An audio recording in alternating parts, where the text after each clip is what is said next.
What do you think about the fact that I think you're a terrorist? What do you think about the fact that I think you're a degenerate? You're a degenerate who ought to apologize for what you've done. That's what I think. And there's also been bad publicity about William Ayers and Bernadette Dorn, two radicals associated with the violent Weather Underground back in the 60s.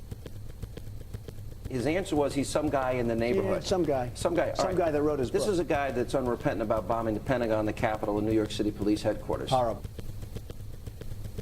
A gentleman named William Ayers. He was part of the Weather Underground in the 1970s. They bombed the Pentagon, the Capitol, and other buildings.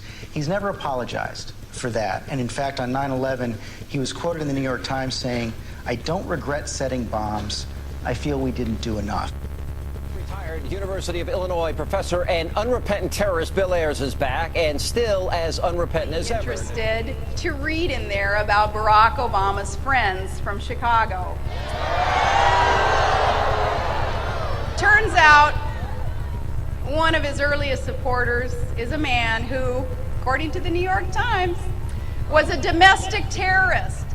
From some of our perspective, nothing. We could see that, you know, he was buddies with, you know, Bill Ayers, and he's governing the way Bill Ayers would have.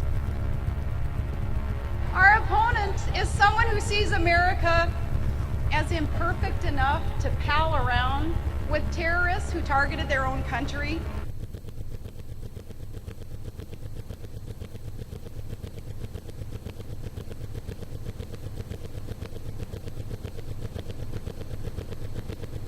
Heck, Sean, if we were real domestic terrorists, shoot, President Obama would be wanting to pal around with us, wouldn't he? I mean, he didn't have a problem palling around with Bill Ayers back in the day.